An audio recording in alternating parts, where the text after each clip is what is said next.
Je vous partage la stratégie de scalping qui m'a permis de faire cette performance sur le Bitcoin en date du 22 novembre 2023. On peut voir donc sur la gauche le mail de mon broker concernant le retrait qui a bien été validé. Les informations personnelles sont évidemment cachées, mais on peut voir que c'est un retrait qui se fait par carte bancaire. Vous avez la date, vous avez le compte, vous avez le broker ici et le montant en bas à gauche. À droite, vous avez un deuxième screenshot qui contient une partie des positions et notamment ici sur cette ligne, eh bien, le retrait de 999 € en direction de mon compte bancaire. Voilà rapidement pour l'épreuve. Maintenant, on passe dans le cœur du sujet. Je vous dévoile la stratégie exacte sur les graphiques.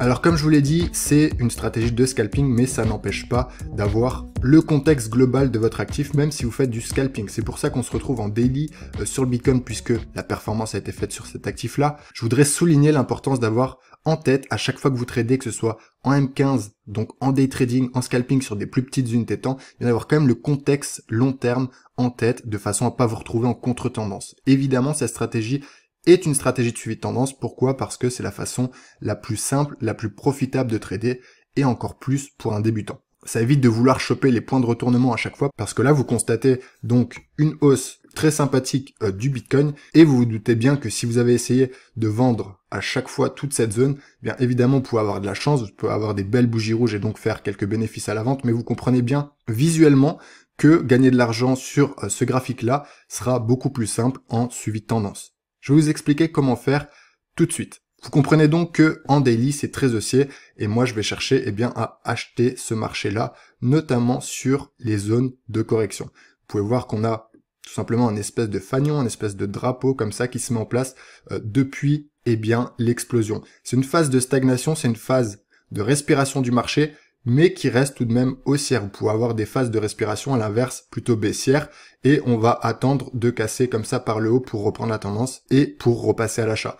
Ici, c'est tout simplement l'inverse. On a un fanion haussier et donc ce qu'on va chercher à faire, c'est vraiment acheter, vous voyez, tous ces points bas ici, avec signaux évidemment, avec réflexion et avec intelligence. Je me mets sur le H4, ça sera beaucoup plus clair. On peut très simplement tracer ensemble une belle ligne de tendance, de support, donc haussière comme on l'a vu auparavant. Et comme je vous l'ai dit, ce qui va être intéressant, donc, c'est d'essayer de chercher les points de touche, comme ça, tout le long de cette ligne de tendance qui supporte les cours, ok? Et l'idée, c'est que tant que le marché ne vient pas briser à un moment cette ligne pour redescendre plus bas et donc inverser cette stabilisation-là et l'invalider, eh bien, on va continuer, nous, à acheter les points bas. L'idée, c'est de mettre les probabilités de votre côté comme toujours, et dans une phase de marché comme ça où on vient d'une forte hausse très haussière, très impulsive, l'idée c'est que les probabilités sont pour que, après toute cette phase de stagnation, de distribution, d'hésitation, de bluff, eh bien, que le marché reprenne sa tendance par la hausse à la suite. Pour l'instant, ça n'a pas été le cas, mais si vous voulez quand même trader, ce qui va être intéressant, donc, c'est d'acheter le support. Vous allez éviter de vendre toutes les mèches hautes comme ceci, ok? Si vous avez de l'expérience, évidemment, vous pouvez vous y risquer. Maintenant, j'estime parler à des personnes qui sont plutôt débutantes sur ma chaîne YouTube et donc je vais vous proposer toujours les stratégies les plus adéquates et les plus simples.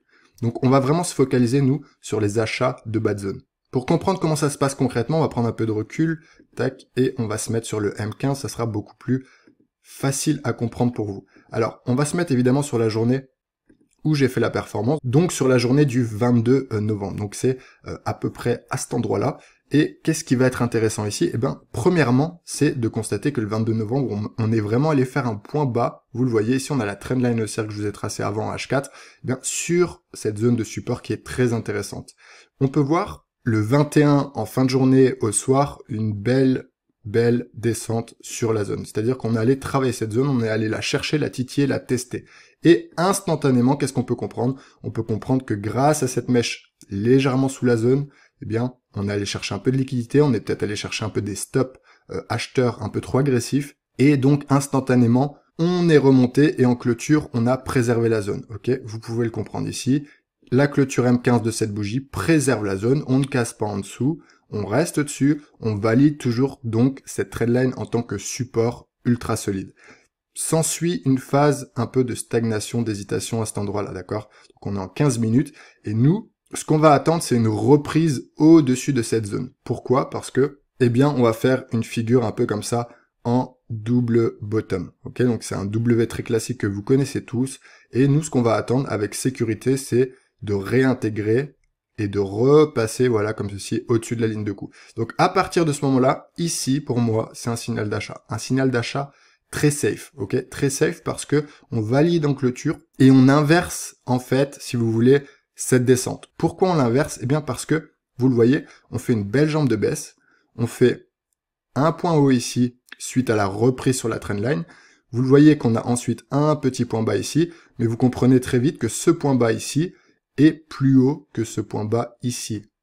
Si vous connaissez les règles de la loi de Dow qui sont très basiques dans le trading, eh bien, vous comprenez donc que on va pas faire un autre point bas ici. Ok? Donc, si on ne va pas faire un nouveau point bas, on estime que la tendance baissière court terme se termine. C'est ce qui se passe exactement ici. Une fois qu'on repasse au-dessus, eh bien, vous le voyez, on va aller faire un point haut plus haut que le précédent qui se trouvait ici, et le point bas ici, évidemment, est plus haut que l'ancien point bas. Dans le cas où on aurait eu une vraie descente, eh bien, le marché aurait fait sa première jambe de baisse, aurait fait ici sa petite correction haussière, et serait reparti instantanément à la baisse, avec plus ou moins de force pour aller faire un nouveau point bas, etc., etc., et il se serait enfoncé tout doucement ou violemment, peu importe. En tout cas, c'est la logique de la loi de Dow, et c'est quelque chose que vous devez absolument maîtriser parce que ça vous montrera en effet quand est-ce que un mouvement baissier prend fin, et comment donc rentrer à l'achat avec pas mal de sécurité quand même. Donc là, à partir de cette clôture, on commence à acheter. On va ensuite pouvoir profiter de cette hausse, et on peut voir qu'après, le marché va venir refaire une petite jambe de baisse ici, et tout simplement, ça n'est ni plus ni moins que le retest du double bottom. C'est plutôt un cas d'école parce qu'on le fait quasiment au millimètre près, d'accord? On peut voir qu'ici, une fois qu'on a fait le retest, je vais juste effacer pour que ça soit un peu plus clair. Vous voyez ici qu'on fait le retest donc sur la zone, et une fois que le retest est fait sur cette bougie-là, en clôture M15, instantanément, la bougie suivante, 15 minutes, va venir englober violemment la bougie précédente, ok? Ce qui montre bien la force et la volonté des acheteurs de vouloir préserver cette figure de reprise sur la trendline haussière afin que le marché ne dévisse pas et ne parte pas tout simplement en correction plus profonde. Donc ici, on a de nouveau l'assurance que tout ça là est bien valable sur cette belle trendline. Très simplement. Donc si vous êtes rentré ici comme je vous l'ai expliqué, comme je l'ai fait, eh bien vous avez déjà des bénéfices à prendre à peu près dans cette zone, ok? Pourquoi? Parce que c'est aussi l'ancien support ici, qui est devenu désormais résistance. Vous le voyez, ça va bloquer un petit peu avant seulement de reprendre une forte impulsion haussière à cet endroit-là. Donc en entrant ici à 36 002, à peu près 36 100, 36 150, on parvient quand même à faire un petit scalping de 50-60 points ici selon où vous prenez vos bénéfices. Ça reste très intéressant. Imaginons que vous laissez courir une partie de la position, vous prenez par exemple 50% des profits ici parce que vous ne savez pas si le marché va directement repartir à la hausse ou au contraire va faire ce qu'il a fait, eh bien c'est pas grave, la dernière partie de position que vous laissez est peut-être sortie ici à break-even, parce que vous avez à peu près le point d'entrée à cet endroit-là, le marché vient piquer le point d'entrée et la ligne de coup, et donc vous sortez à zéro, à break-even, sur les 30, 40, 50% restants, c'est pas un problème, vous n'êtes pas devin, l'idée c'est juste de réfléchir et d'optimiser un maximum vos positions. Vous l'aurez compris, le deuxième point d'entrée très important, il est tout simplement sur cette structure ici. Donc vous pouvez rentrer en fait à la clôture ici, vous pouvez rentrer dans toute cette zone ici. Donc c'est une zone qui fait 36 500, 36 300, donc voilà, c'est une zone de 20 points, c'est une très petite zone. Vous pouvez rentrer à peu près à n'importe quel endroit en mettant un stop loss bien sous la zone ici, ok? Parce qu'on part du principe que si on reprend cette englobante haussière assez impulsive, qu'on repasse en dessous de ce point-là, il y a des risques qu'on aille en effet retester la grosse trendline haussière H4, et ça peut être un peu plus problématique de continuer à acheter dans un contexte où le marché serait redescendu par la suite. Et c'est pour ça que ça renforce une fois de plus la puissance de cette trendline, ça renforce une fois de plus votre confiance dans vos achats, et vous voyez après le marché décolle tout simplement sur la journée du 22 novembre, à partir de l'ouverture à peu près américaine, 15h, 16h, 17h, et après jusqu'à 20h, on va totalement exploser, on va aller taper 37 008 en partant de 36 500. Donc on a à peu près 130 points de hausse, et là il y a de quoi vous régaler parce que c'est impulsif, ça va en tout droit, ok?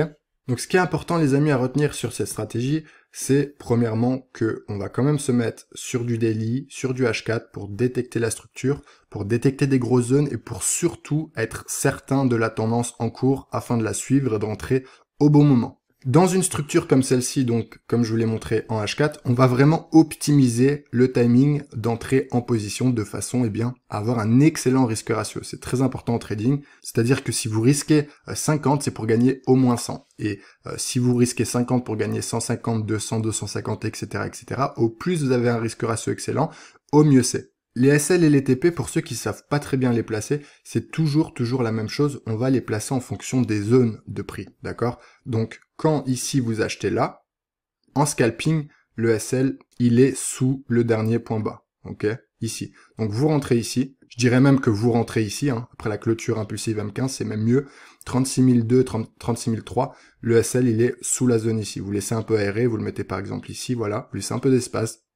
Il est à 36 000. Vous avez un SL de 30 points pour aller chercher dans la zone suivante qui est ici, hein, vous le voyez très bien, c'est exactement ce qu'on va chercher, 60, 70, 80 points. Donc, vous avez un risque ratio qui n'est pas fou, mais qui est valable, ok? Donc, vous pouvez rentrer en position. Quand vous rentrez ici, par exemple, dans cette zone-là, sur l'englobante, dans ce cafouillis un peu ici, quand vous comprenez que le marché n'ira pas sous la zone, n'ira pas faire un point bas plus bas que celui-ci, vous mettez le stop loss pareil sous le point bas, sous le dernier point bas en cours du marché. Et après, vous laissez faire. Vous avez votre stop loss ici à peu près à 36 002. Vous avez un point d'entrée entre 36 004 et 36 005. Donc pareil, 30, 40 points de stop loss. Et dans l'idée ici, on a un double bottom, vous le voyez, hein, beaucoup plus grand que le précédent. Ok, là, on en avait un petit ici, qui permet un premier point d'entrée très intéressant. Et là, le marché va en mettre un deuxième en place, beaucoup plus gros. Ok.